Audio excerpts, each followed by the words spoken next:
এবার কোর্ট লকআপে নিয়ে আসা হলো আপার প্রাইমারি চাকরি প্রার্থীদের।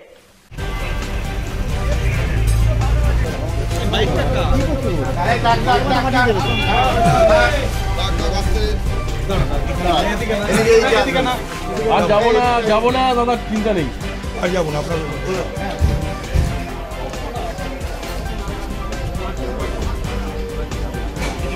চাকরির দাবি নিয়ে তো গেছিলেন, কিছু বলবেন?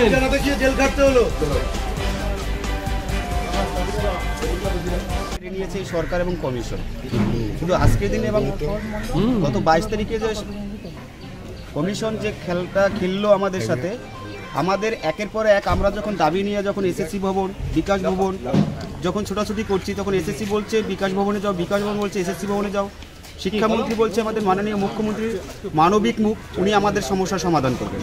অতএব আমাদের যে মহিলা সদস্যরা রয়েছে, আমাদের চাকরি প্রার্থীরা রয়েছে, গত 22 তারিখে তারাই গিয়েছিল মুখ্যমন্ত্রীর কাছে একটা মানে শান্তিপূর্ণভাবে একটা ডেপুটেশন দেওয়ার জন্য। অতএব সেক্ষেত্রে আমাদের সাথে যে 4 জন পুরুষ সহকর্মী ছিল, তারা কেউ 3 জন ছিল চায়ের দোকানে দাঁড়িয়ে এবং একজন লাইভ করছিল। অতএব কেউ এই যে 4 জন পুরুষ প্রার্থী চাকরি প্রার্থী তারা কেউই মুভমেন্টের সাথে যুক্ত ছিল না। অতএব তাদেরকে বিরুদ্ধে যে 353 ধারা অনৈতিকভাবে প্রয়োগ করা হয়েছে, এর তীব্র ধিক্কার আমরা জানাচ্ছি। অতএব আমাদের জীবন থেকে যে 10টি বছর তো কেড়ে নেওয়াই হয়েছে এবং আজ যে ক্রিসমাস, আজও তাদেরকে লকআপে রাখা হয়েছে। সব থেকে দুর্ভাগ্যের বিষয় এইটাই যে আমরা চাকরির দাবি করতে গিয়ে আজকে আমাদেরকে লকআপে থাকতে হচ্ছে। এর থেকে শিক্ষিত সমাজের কাছে একটা প্রশ্ন, যে একজন শিক্ষিত বেকার যে যোগ্য হয়েও পরীক্ষায় পাশ করেও 10টি বছর ধরে বসে থাকার পরেও কেন তাকে আজকে লকআপে জেল খাটতে হচ্ছে? তাদের কাছে আজকে প্রশ্ন, বাংলার যারা বুদ্ধিজীবী রয়েছে তাদের কাছেও প্রশ্ন, বাংলার যারা সাধারণ জনগণ রয়েছে, যারা শিক্ষিত রয়েছে, প্রত্যেকের কাছে একটাই প্রশ্ন, যে আপনারা কি এর বিরুদ্ধে একটাও প্রতিবাদ করবেন না? যে যারা চাকরির দাবিতে, হকের চাকরি 10 বছর ধরে পাশ করে বসে রয়েছি আমরা, আমাদের সরকার এবং কমিশন কোনো সুরাহা করছে না। তার একটা দাবি নিয়ে আমরা শান্তিপূর্ণ ডেপুটেশন দেওয়ার জন্য মুখ্যমন্ত্রী বাড়িতে আমাদের মহিলা চাকরি প্রার্থীরা গিয়েছিলেন। তার উদ্দেশ্য ছিল, যেহেতু আমাদের মুখ্যমন্ত্রী মাননীয়, তিনি একজন মহিলা মুখ্যমন্ত্রীর, পশ্চিমবঙ্গ রাজ্যের প্রথম মহিলা মুখ্যমন্ত্রী এবং তিনি মানবিক মুখ, অর্থাৎ সেই হিসেবে তার কাছে, তার দরবারে গিয়ে তারা হাজির হয়েছিল ডেপুটেশন তাদের দাবিটাকে জানানোর জন্য।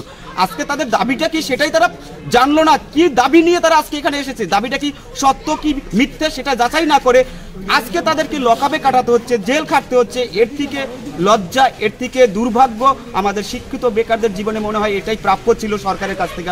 অতএব অপমার জাতির কাছে একটাই প্রশ্ন, যে এই শিক্ষা ব্যবস্থাটা কি সেই মধ্যযুগে ফিরে যাচ্ছে, যে যেখানে শুধু উচ্চবিত্ত শ্রেণীর শিক্ষার অধিকার পাবে, সাধারণ যারা গ্রাম নিম্নবিত্ত যারা শিক্ষার আঙ্গিনে সরকারি স্কুলে পড়াশোনার জন্য যারা তাকিয়ে থাকে, সেই সমস্ত সরকারি স্কুলগুলো আজকে যেভাবে বন্ধ করে দেওয়া হচ্ছে, সেখানে শিক্ষক।